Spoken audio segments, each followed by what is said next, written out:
You requested him. I honored that request. So let's talk about Adam Randall from Clemson University. Up next here on No Buts About It.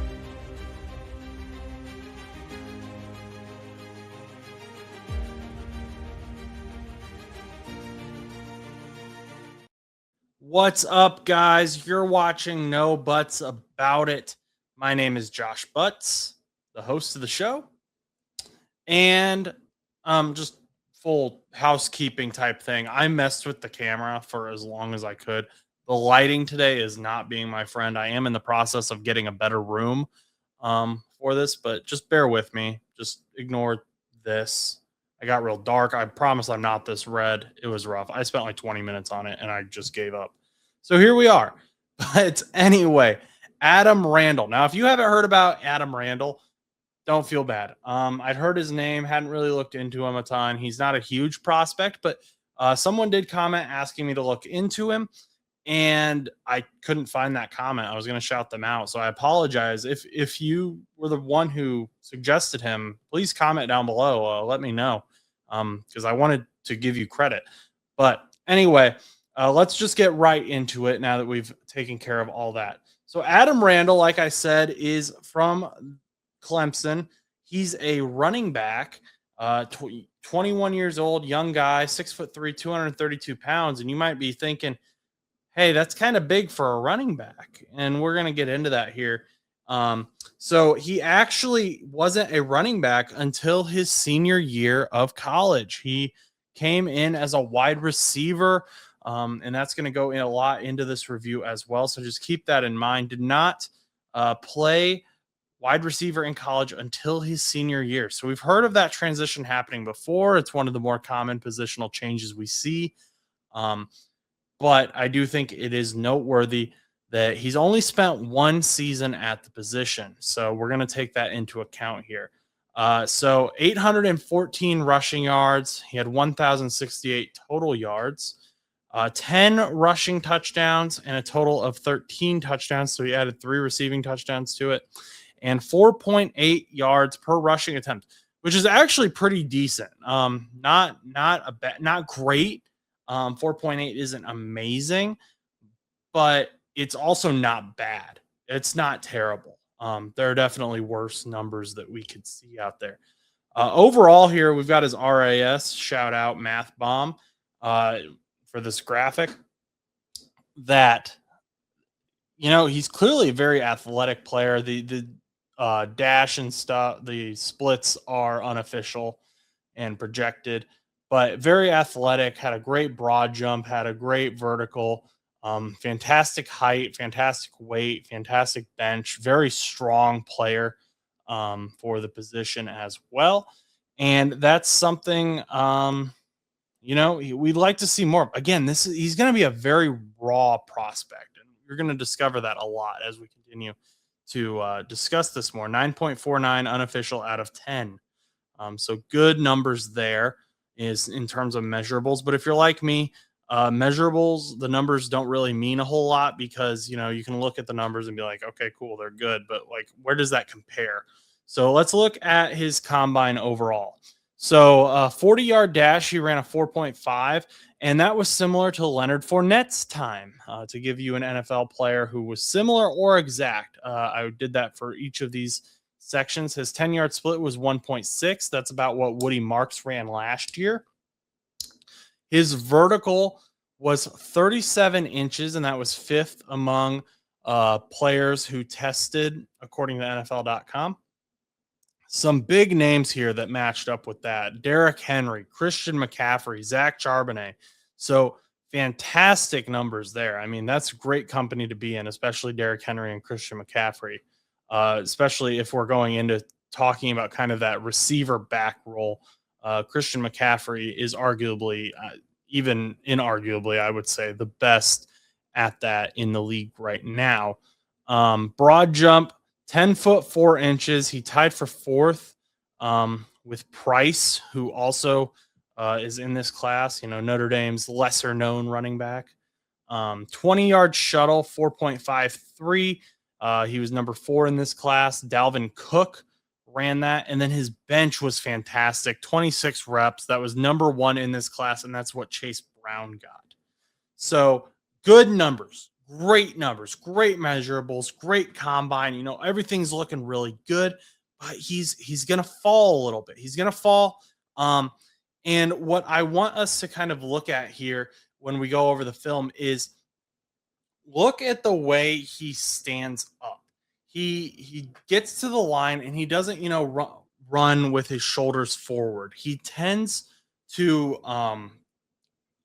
get stood up at the line because he's already standing up when he gets to the line. He makes the defensive lineman's job really easy, or even a linebacker that's coming down to stop him.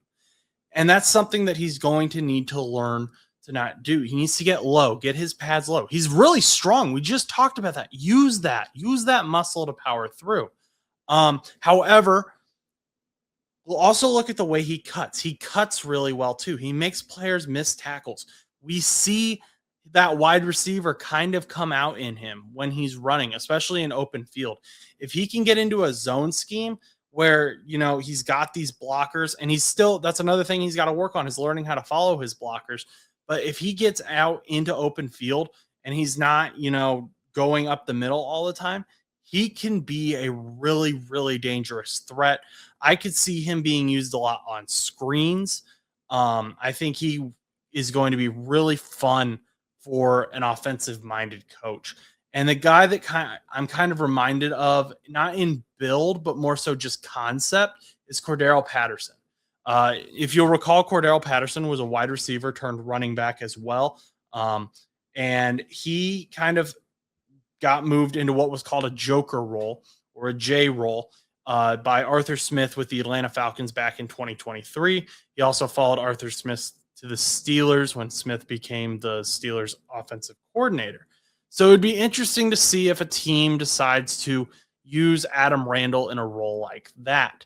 One thing he does that I absolutely love, and I'm going to make sure there's some clips of this, and this was something I loved about Cam Scatabo, and this is something that I always look for in running backs, is if they fall forward. And, that may seem like a small thing, but think about it. If a running back falls forward consistently, that's another yard or two. If they're just falling to the side or falling backwards, then they're not getting everything that they can. But if they fall forward with that ball, they're getting every inch. And this is a game of inches. There's 3rd and 2. That matters. You're falling forward just a little bit. I really, really like Adam Randall as a prospect. He's got great hands, obviously. He can be used in the backfield for that. He's essentially just another wide receiver that you're able to line up in the backfield as a running back, and you're not always 100% sure what's going to happen. That is a great tool for coaches, for offensive coordinators when they're drawing up plays.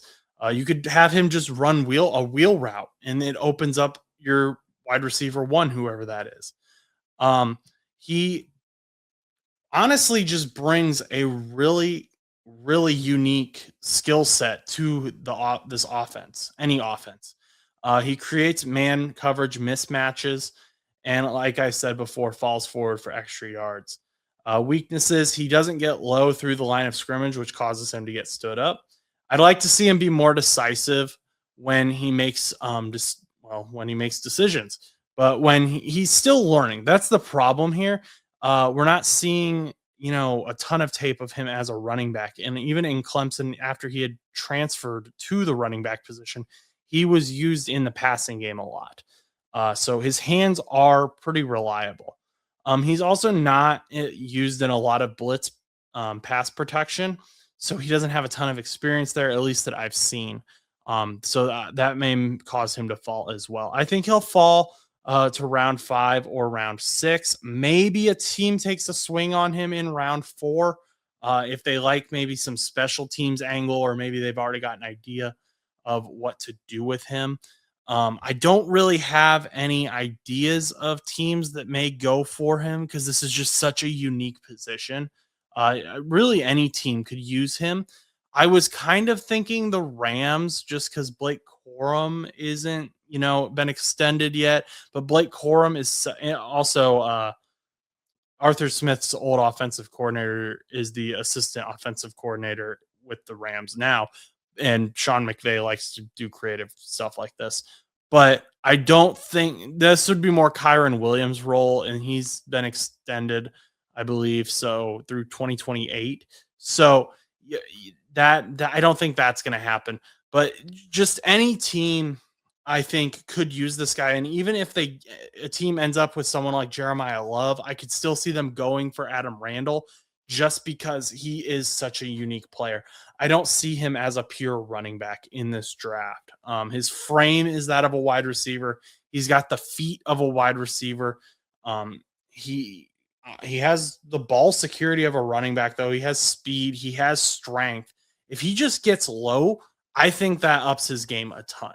I think that elevates him probably into the third round, honestly, just because of how great he is at catching the ball and how strong he is. But we'll see what happens. Thank you to whoever suggested Adam Randall. I appreciate you for subscribing, and make sure to let me know if there's someone you want me to check out, do a quick little brief overview of. Make sure to comment down below. I'll try to get to as many of these as I can. I appreciate you all for stopping by. Please remember to like, comment, subscribe. Do you want your team to draft Adam Randall? Let me know down below. Until next time, go do something nice for someone.